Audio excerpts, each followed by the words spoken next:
My name is Maya, I am 31 years old, and for my life my family had fundamentally misunderstood how much power I wielded. At my parents' extravagantly catered 40th anniversary brunch, my 9-year-old nephew, Leo, threw a heavy antique silver dessert fork directly at my chest. It struck my collarbone hard, leaving a dark, greasy smear of hollandaise sauce across my pristine, custom-tailored white silk blouse. When I gasped in shock, the boy didn't apologize, he simply pointed at me, let out a high-pitched giggle, and loudly announced to the sprawling patio that his mother told him I was just a glorified maid who plays with boring numbers. So I should be the one to clean up his mess. Instead of reprimanding the child or offering me a napkin, the dining table, packed with my parents' wealthy, elite friends, erupted into hearty, condescending laughter. I did not scream, I did not cry. I placed a crisp $100 bill on the table for the cleaning service, stood up and walked out of the estate. That night, my sister texted me, demanding that I learn to know my place in the family hierarchy and stop embarrassing her husband's wealthy image. I replied, stating that I knew where my place was, and suggested she check the legal status of her husband's offshore crypto accounts. By 6:00 a.m. the next morning, the federal government had frozen every single asset they mistakenly believed they owned. Before I delve into the methodical destruction of my family's fraudulent empire, let me know where you are watching from in the comments below. And be sure to hit like and subscribe if you have ever had to maintain a deadpan smile while standing up to a toxic family who used you as their designated scapegoat. The sweltering Miami afternoon air was thick with the scent of imported Cuban cigars, expensive, overly sweet mimosas, and the suffocating desperation of people trying to project old money. My parents, Robert and Eleanor, were hosting their annual midsummer celebration at their sprawling, mortgaged waterfront estate in Coral Gables. It was supposed to be a joyous family milestone, but in my household, every gathering was nothing more than a choreographed theatrical stage for my parents to show off their golden child, my older sister Chloe and her excessively arrogant husband Preston. I was sitting quietly at the far edge of the limestone patio, minding my own business and taking a bite of my smoked salmon, when the heavy silver fork suddenly struck me. The sharp metal tines hit my collarbone right above the elegant neckline of my silk blouse, leaving a thick, humiliating smear of yellow sauce across the delicate, unblemished fabric. I gasped in sheer shock, dropping my hands to my lap, and looked up sharply to see where the projectile had come from. My 9-year-old nephew Leo was standing just 3 feet away, pointing a sticky finger directly at me with a smug, satisfied grin that belonged on the face of a cruel grown man, not an innocent child. I looked at him, my voice dangerously level, and asked him what on earth he thought he was doing, firmly telling him he could have seriously injured my eye. Leo just giggled, shrugged his small shoulders with profound indifference, and announced loudly to the hushed patio that his mom told him I was just the help who pushed boring paper around, and that I should be the one to clean up his dirty plates. A heavy, suffocating silence fell over the manicured, palm tree-lined yard for a split second. I waited for anyone to step in and scold him. I waited for a parent to teach him basic human decency. Instead, a chorus of genuine, amused laughter erupted from the main dining table. I looked over and saw my mother, Eleanor, actually wiping a tear of mirth from her contoured eye, acting as if this blatant display of disrespect was the pinnacle of high society comedy. Chloe, my 33-year-old sister, was covering her mouth with a meticulously manicured hand, doing a terrible job of muffling her giggles. Her husband, Preston, a 36-year-old crypto hedge fund manager who always looked like he was auditioning for the cover of a yachting magazine, took a slow, deliberate sip of his vintage champagne. He strolled over to me, casually adjusting his expensive linen blazer, wearing that infuriatingly arrogant, dismissive smirk he exclusively reserved for my family. "Come on, Maya," Preston drawled, making sure to project his voice loud enough for every single VIP guest to hear over the soft jazz music. "You work as some low-level government accountant, right? You push trashy paper and audit boring tax returns for a living. Cleaning up this plate and picking up a little fork suits your skill set. Do not make a huge dramatic deal out of a kid just playing around. You are taking yourself way too seriously for someone in your modest tax bracket. I stared at Preston, feeling the familiar, burning heat of righteous anger rising in my chest. But before I could formulate a single, cutting word, my mother chimed in from the head of the long teakwood table. "Do not wear that ugly, bitter scowl on your face, Maya," my mother scolded, her voice dripping with that particular brand of venomous condescension she reserved for me. Preston just closed a multi-million-dollar initial coin offering for his crypto firm today. He is bringing serious, undeniable generational wealth into this family and making sure your sister lives the affluent, luxury lifestyle she was raised to expect. Chloe is happy, and she is already stressed enough with planning her upcoming charity gala for the local country club. Do not bring your jealous, depressing attitude into this celebration. You have been holding a ridiculous grudge ever since Chloe was crowned homecoming queen and pledged her elite sorority while you stayed stuck in the background reading books. My mother always found a convenient manipulative way to drag the distant past into the present, constantly painting me as the envious dark shadow to Chloe's shining, blinding light. Growing up in our status-obsessed household in Miami, everything was strictly about outward appearances. My parents expected us to marry exceptionally well, maintain a pristine public image, and socialize only with the elite 1%. Chloe played their psychotic game flawlessly. She was the beauty queen, the ultimate superficial socialite, the one who married the flashy, fast-talking crypto bro who promised to elevate our family portfolio to astronomical new heights. I was the practical, independent daughter who chose a solid state university over a flashy private college, and built a career in what my parents dismissively called boring government paper pushing. They did not understand what being a senior forensic investigator for the Federal Bureau of Financial Crimes actually entailed. To them, I was just a glorified collection agent, a low-level cubicle worker embarrassing their upper-class image. My father, Robert, walked over holding a crystal tumbler of aged scotch. He looked at my ruined, stained blouse and then at Leo, who was now cowardly hiding behind Chloe's designer summer dress. "Maya, your mother is right," my father said, his tone dismissive and impatient. "You are 31 years old and still single. You spend all your time hidden away in some dreary, windowless office looking at tax spreadsheets, while Preston is out here building an empire and networking with international investors. You should be taking meticulous notes from him instead of getting so easily offended by a child throwing a fork. Leo is just expressing himself. Maybe if you focused more on upgrading your boring life and less on holding on to childhood resentment, you would understand how real success works in the real world. Be a team player for once and just let the boy be." Chloe chimed in, adjusting her diamond tennis bracelet so it caught the afternoon sun. "Seriously, Maya, you are acting so wildly sensitive. Preston works hard to provide for us, and he is under a amount of pressure right now with the financial markets. The least you can do is not cause a dramatic, embarrassing scene at Dad's cookout. Just go to the kitchen, wash your shirt in the sink, and grab Leo a new plate of shrimp. It is not rocket science, it is just being helpful to the family." They stood there, forming an impenetrable, united front of arrogance and profound delusion. My mother with her pristine fake pearls, my father with his expensive imported golf polo, Chloe with her maxed-out leveraged designer lifestyle.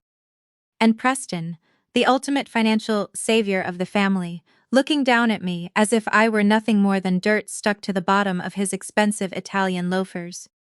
They had built their reality around the illusion of Preston's immense wealth, using me as the designated emotional punching bag to make themselves feel vastly superior. They assumed my quiet, composed silence over the years was a sign of fundamental weakness. They thought my practical, government career meant I was struggling financially, while they lived in waterfront mansions and drove luxury leased vehicles. They had no idea who they were actually talking to. And they had no idea that I held the literal federal keys to their miserable existence. I did not argue with them, I did not raise my voice, nor did I shed a single pathetic tear of frustration. I had spent my childhood, and most of my adult life, trying to prove my worth to people who were committed to misunderstanding me. I was done pleading for basic human respect from people who actively thrived on disrespecting me. I looked down at the dark hollandaise sauce, staining my favorite silk blouse, then looked up at my young nephew, who was brazenly sticking his tongue out at me from behind his mother's expensive skirt. Finally, my gaze settled on Preston, who was still smirking, waiting for me to lose my temper so he could easily label me as an angry, hysterical woman and invalidate my feelings. Instead of giving him that satisfying reaction, I reached into my premium leather tote bag and pulled out my wallet. The air on the patio felt thick and unnaturally still as they watched my calm, measured movements. I retrieved a crisp, brand-new $100 bill from my wallet and placed it gently on the teakwood table, right next to the dirty silver fork Leo had thrown at my chest. "What on earth is that money for?" my mother asked, her Botoxed brow furrowing in deep, genuine confusion. "That is for the cleaning service," I said, my voice dangerously calm, level and devoid of emotion.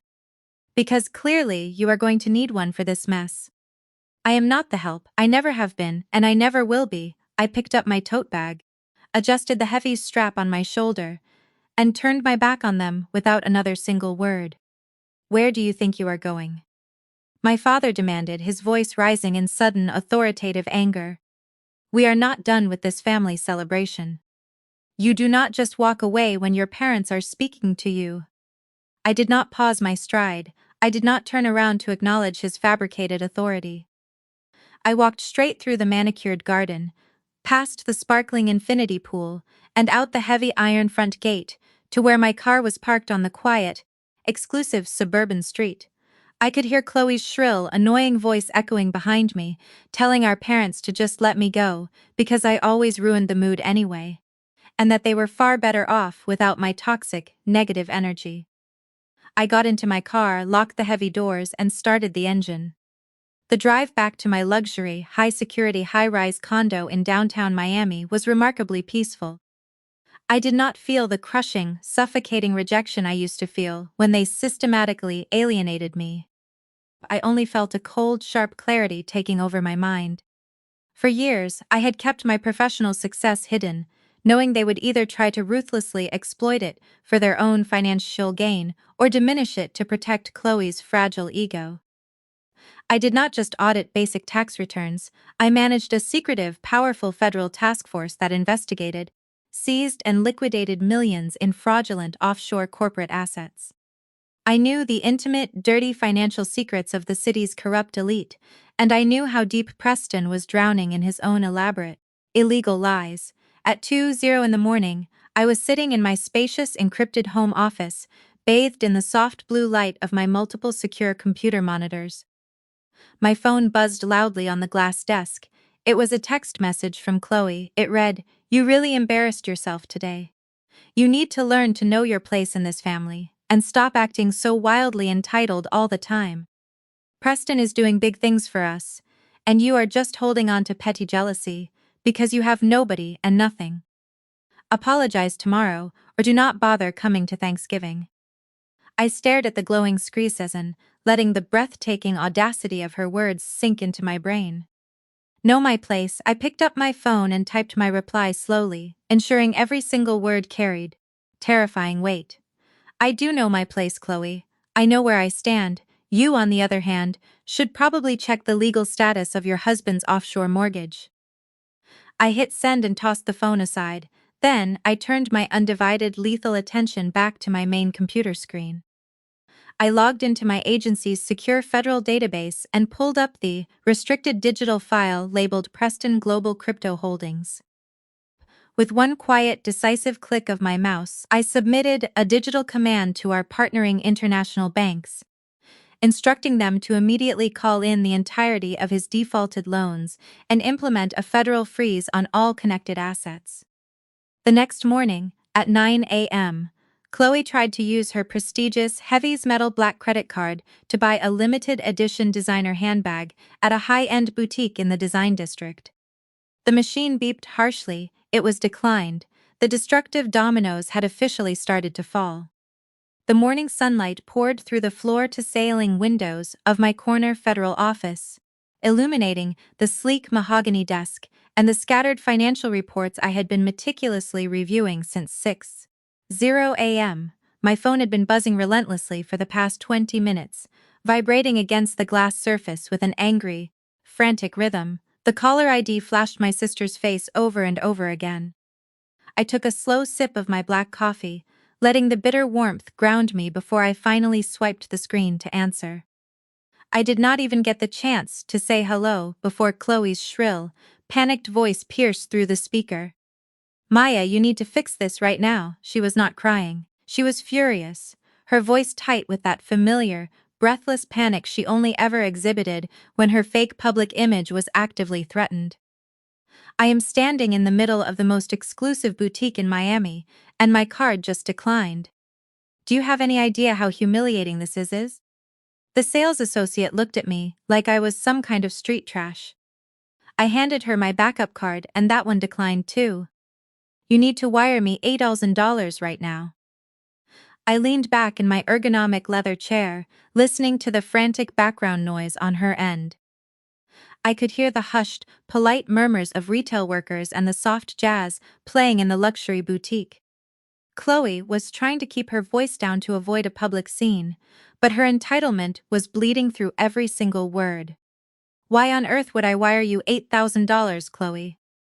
I asked, my voice level and detached. "Because Preston's accounts are locked out due to some stupid, ridiculous bank error." Chloe snapped, her words rushing out in a defensive flurry. "He said it is just a temporary glitch with the banking system because they are transferring our crypto assets to a new premium wealth management tier. But I have a publicized charity luncheon in 2 hours, and they are holding a limited edition bag for me. I cannot just walk out of here empty-handed. They know who I am, Maya. They know Preston. It makes us look broke. Just transfer the money from your little savings account, and Preston Pay you'll pop back tomorrow when the bank opens. You owe me anyway for walking out of the cookout last night and causing a scene in front of Dad's elite guests." I closed my eyes for a brief second, genuinely marveling at her sheer unadulterated audacity.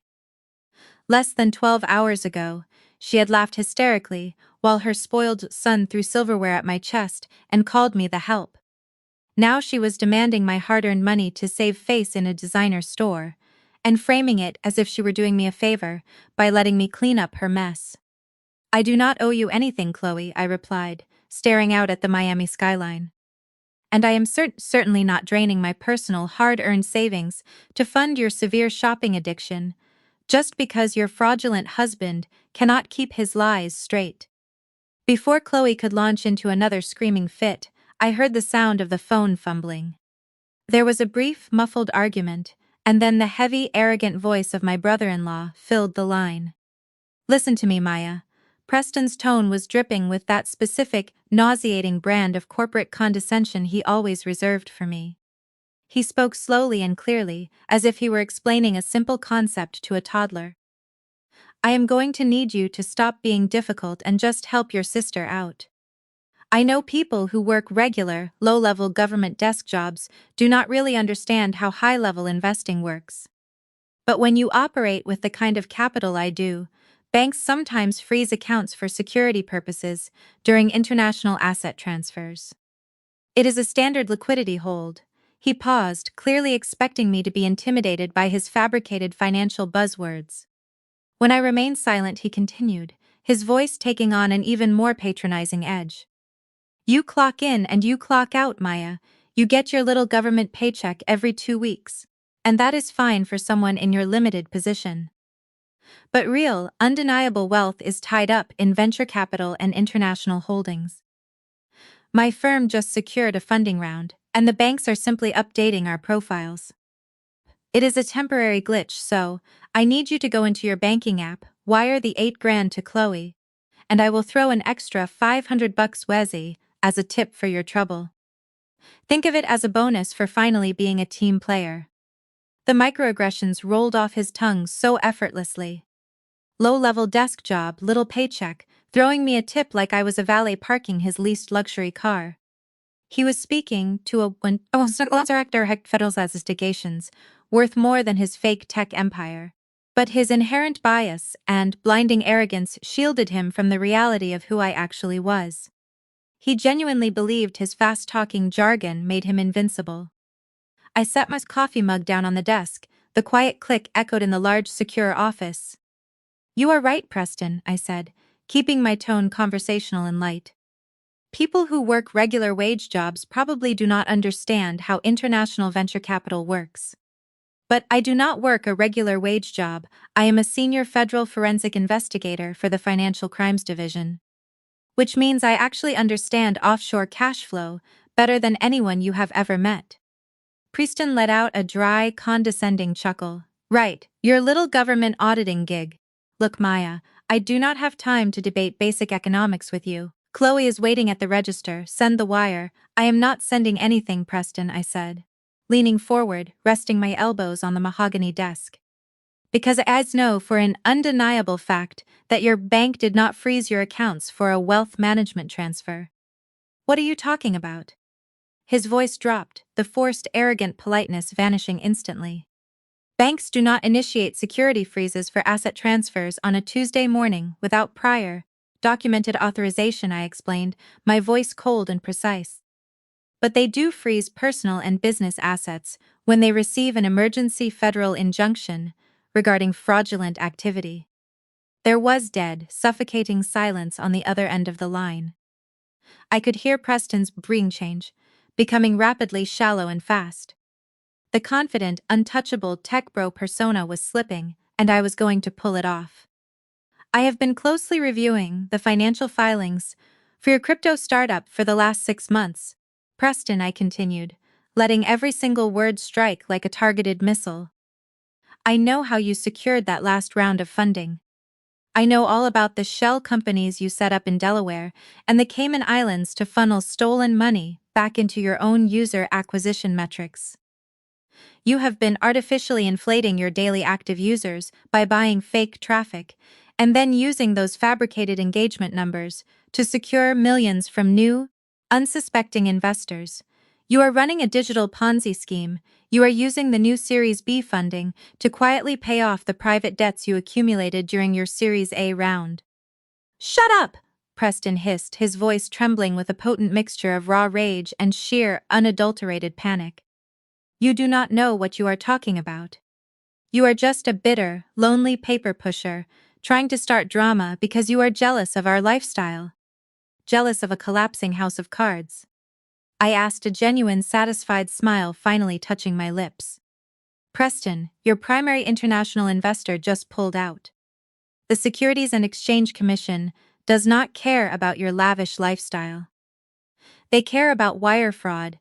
They care about falsified federal revenue reports. That temporary glitch your wife is currently dealing with at the register is not a bank error.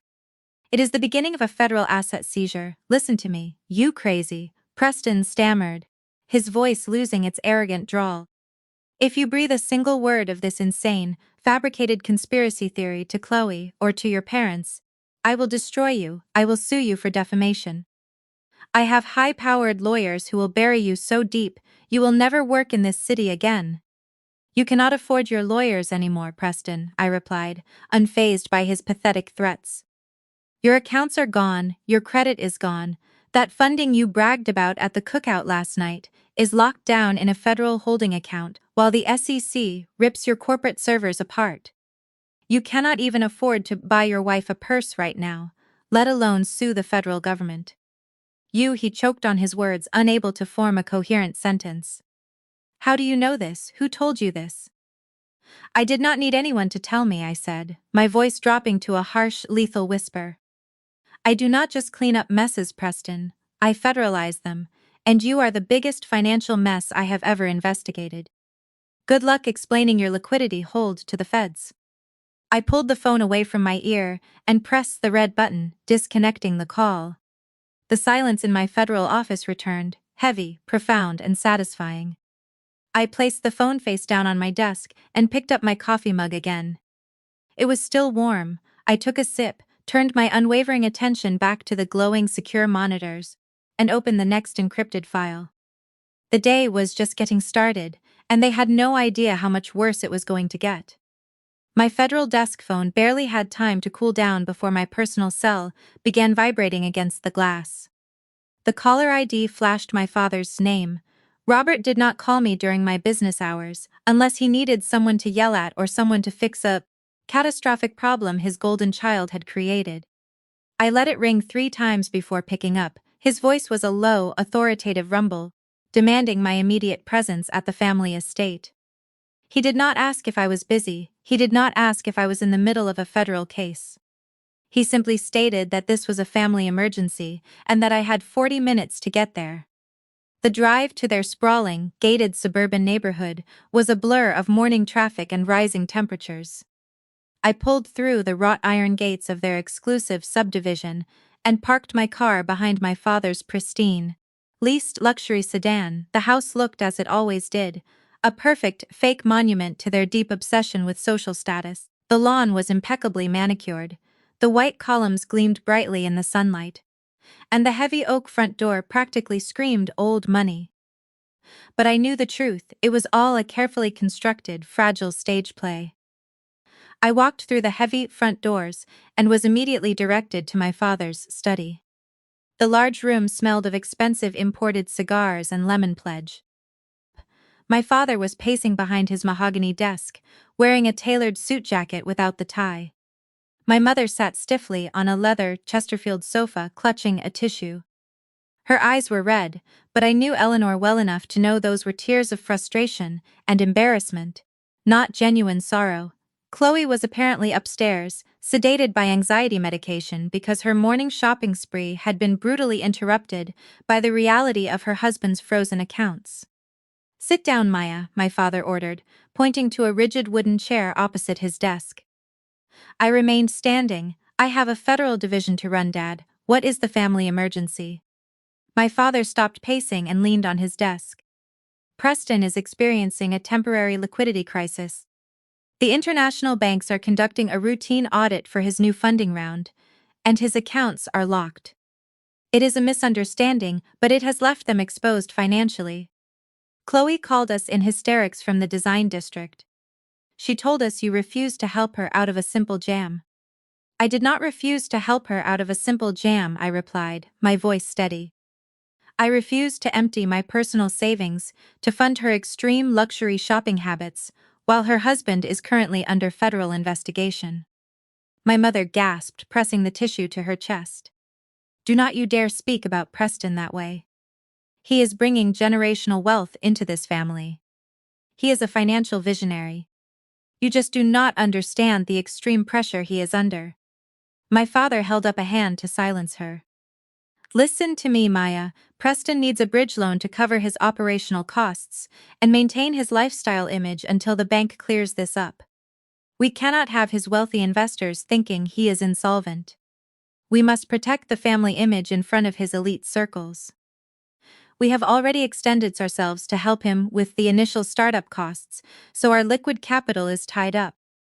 But you have excellent credit, you live a remarkably boring, cheap life, you have no husband, no children, and no real expenses." He looked at me with a cold, calculating stare.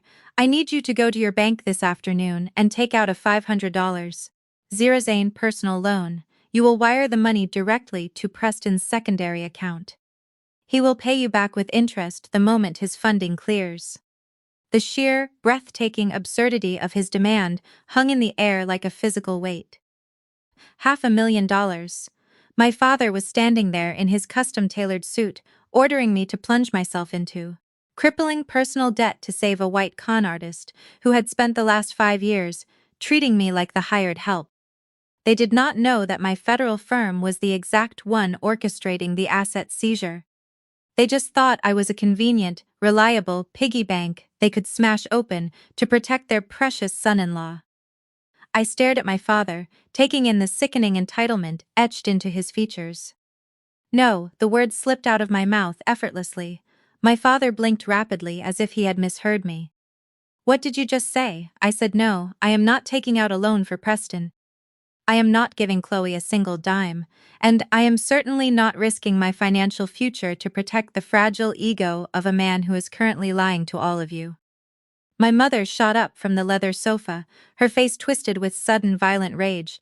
"You selfish bitter girl," she spat the words out like toxic venom. "Your sister is upstairs, crying her eyes out, because her husband is facing a stressful business hurdle, and you cannot even do the bare minimum to actively support your own blood. You have always been like this, Maya.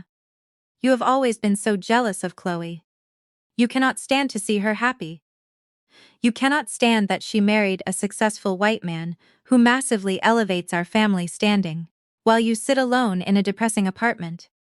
The injustice of her words ignited a controlled fire in my chest that had been steadily smoldering for over a decade. The utter, sickening hypocrisy of them demanding my financial sacrifice, after everything they had viciously put me through, was simply too much to bear in silence. "Support my own blood?" I asked, stepping much closer to the mahogany desk. "Let us talk about family support, Mother. Let us thoroughly talk about what happened when I was 18 years old." My parents exchanged a brief, uncomfortable glance, but I did not let them interrupt. "I worked every single day after high school. I painstakingly saved every single paycheck from my retail jobs and my tutoring gigs, because you told me I needed to contribute to my college fund. I got officially accepted into an excellent, top-tier university. And then, a month before my tuition was due, I went to the bank and found out the account was empty." My voice was rising now, filling the heavy suffocating silence of the study. "You drained my college fund, every single cent I had worked for, and everything my grandparents had left me. And what did you do with it? You used it to pay for Chloe's lavish country club wedding. You bought ice sculptures, imported champagne, and a ridiculously expensive designer gown, just so you could show off to Preston's arrogant family. You left me with nothing. That was different." My father interjected, his voice defensive. "Chloe was officially marrying into an important world. We had to make the right impression. We knew you were smart enough to figure out student loans. You always were the practical one." "Practical?" I let out a sharp, humorless laugh. "Practical is just your convenient word for neglected. I took out $90,000 in crippling student debt. I worked 3 jobs during college. I slept in my car for a month between semesters because I could not afford a dorm. I built my career from the bottom while you ignored my existence. You never invested a single dime in me. You never showed up to my graduation. You never asked how I was surviving. And now you have the nerve to demand I actively take on $500,000 in debt for a privileged tech bro who actively runs a Ponzi scheme." "He is not running a Ponzi scheme." My mother shrieked, covering her ears as if my truthful words were physically assaulting her. "You are just a hateful, angry woman who wants to drag her sister down to her miserable level. Preston is ingenious. Preston is a federal criminal." I fired back, my voice ringing with terrifying certainty. "He lied to you. He lied to his investors. He mortgaged his fake company on false, fabricated projections. And now the federal government is coming to collect. I am not saving him, and I am not saving you from the embarrassment of actively associating with him." My father slammed his fist against the mahogany desk, his face actively turning a dangerous shade of purple. "You will do as I say, Maya. I am the head of this family, and I am telling you to go to the bank right now. I will not let your petty childhood grievances destroy the empire Preston is building for us." As he slammed his fist down, the impact rattled the desk. A tall, unstable stack of thick manila folders near the edge tipped over, sliding across the polished wood and spilling onto the expensive Persian rug at my feet. My father cursed under his breath and bent down to pick them up, but I was vastly closer.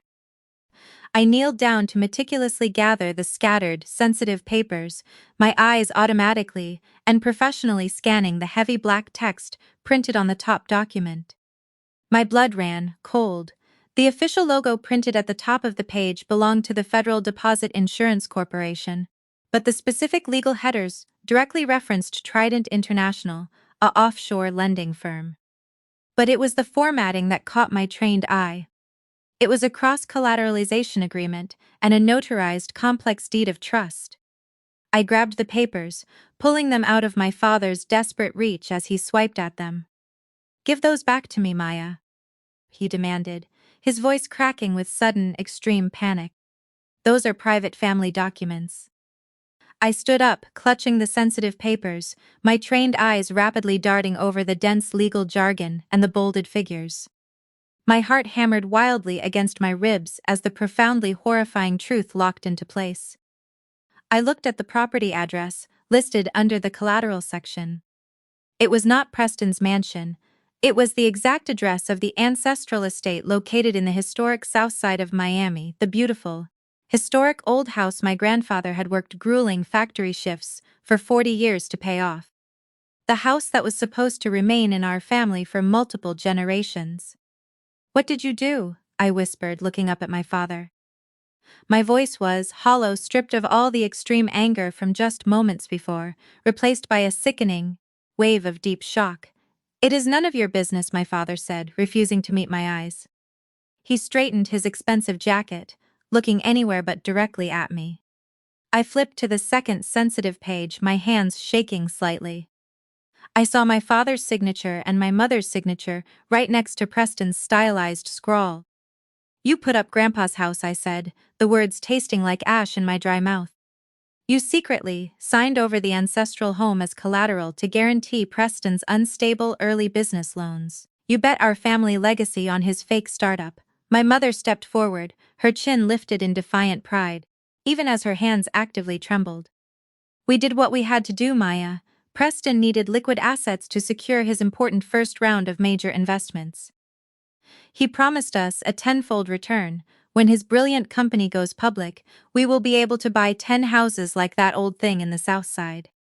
It was a strategic investment in our daughter's future." "You delusional fools," I breathed out, staring at the two people who had raised me. "You delusional fools, he is never ever going public. There is no money, he has defaulted on everything." "Stop lying," my father bellowed, pointing a trembling finger at me. "He just hit a temporary snag. Once you secure this bridge loan, everything will be fine. We just need to hold the bank off for a few more crucial weeks." I looked down at the legal documents clutched in my hand. I actively knew what these sensitive papers meant, because I was the exact federal investigator who regularly enforced them. Preston had defaulted on his primary offshore loans multiple months ago. The aggressive bank had already initiated the silent seizure process, and because my foolish parents had co-signed, actively using the ancestral home as deep cross-collateral, the offshore bank now had the aggressive legal right to seize their property to satisfy Preston's debts. They had not just given Preston their money, they had given him the foundational bedrock of our family.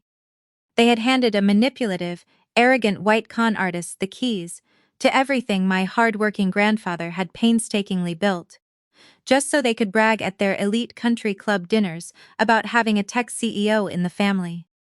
"You are going to lose everything," I said, my voice dropping to a terrifyingly calm, lethal register. "The offshore bank is going to foreclose on Grandpa's house. They are going to take your remaining money. They are going to take Preston's leased cars. And they are going to take this house too, if your foolish names are actively attached to any of his other fraudulent accounts."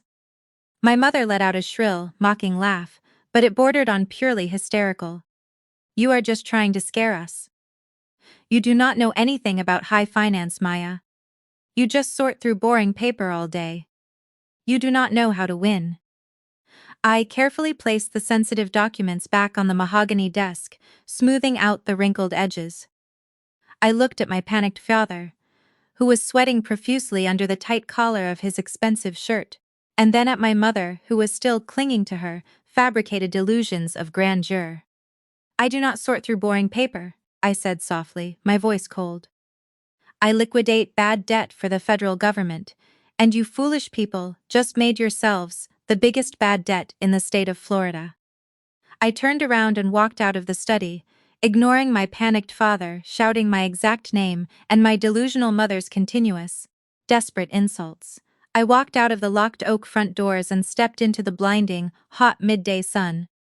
I got into my secured car and locked the heavy doors. My capable hands gripped the heavy steering wheel, as the horrifying reality of their betrayal washed over me. They were willing to sacrifice my future, my college fund, and my grandfather's historic legacy, all to protect a fraudulent man who despised all of us. I pulled my secure federal phone out of my expensive bag and dialed the direct emergency line to my exact federal legal department at the agency. My brilliant lead attorney, Desmond, answered on the exact first ring. Draft the foreclosure notices for the Preston Global Crypto Holdings offshore accounts. I instructed, my voice devoid of any hesitation. Include all cross-collateralized properties. I want the asset seizure initiated immediately. Do not give them a single small day of grace, burn all of it down. I hung up the secure phone, put the heavy car in drive, and pulled away from the suburban estate, leaving them to the crushing ruin they had built for themselves. I had just pulled out of the wrought iron gates of my foolish parents' suburban estate, when a sudden, nagging federal instinct forced me to pull my heavy car over to the shoulder of the road.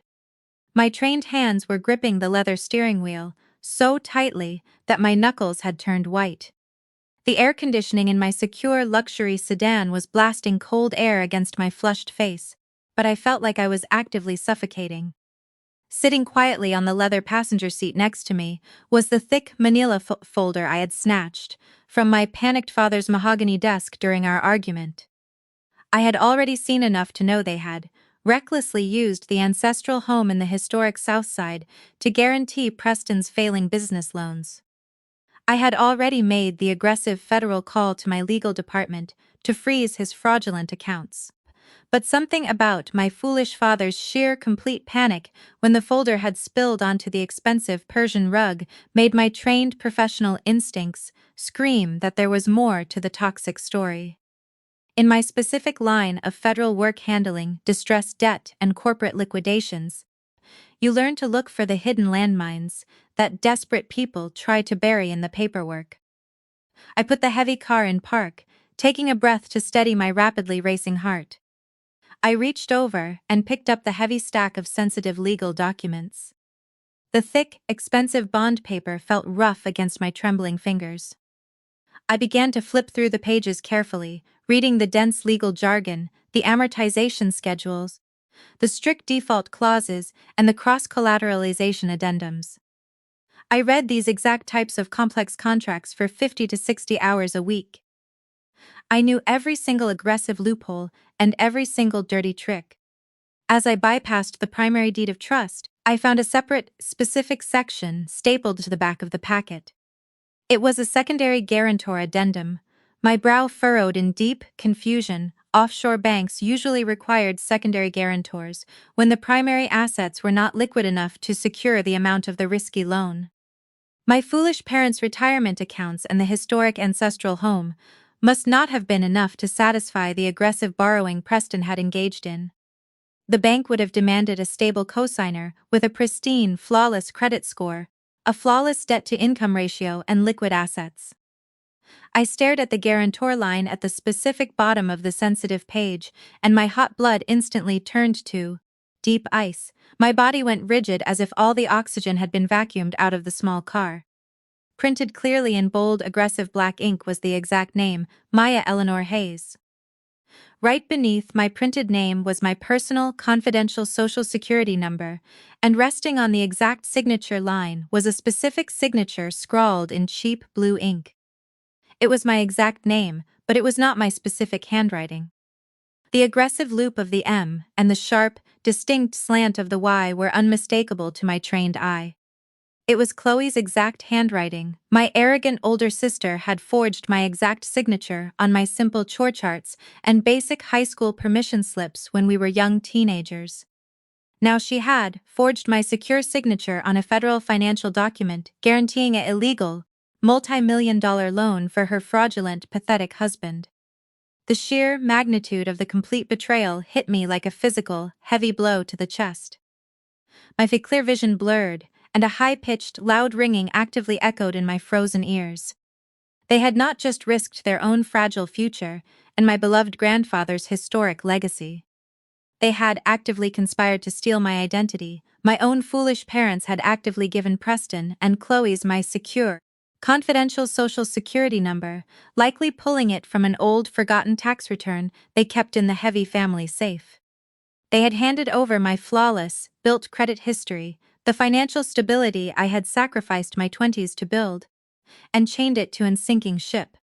Your assets belong to this exact family, Maya, she stated, her shrill voice chillingly calm and devoid of basic empathy. Preston is the face of this exact family right now. He is the successful one networking with the elite, taking meetings with rich venture capitalists, and elevating our social standing in the exclusive community. He needed capital to project the right expensive image. It is just a small signature on a single piece of basic paper. Why are you being so dramatic? It is not like you have a successful husband or kids of your own to support, Maya.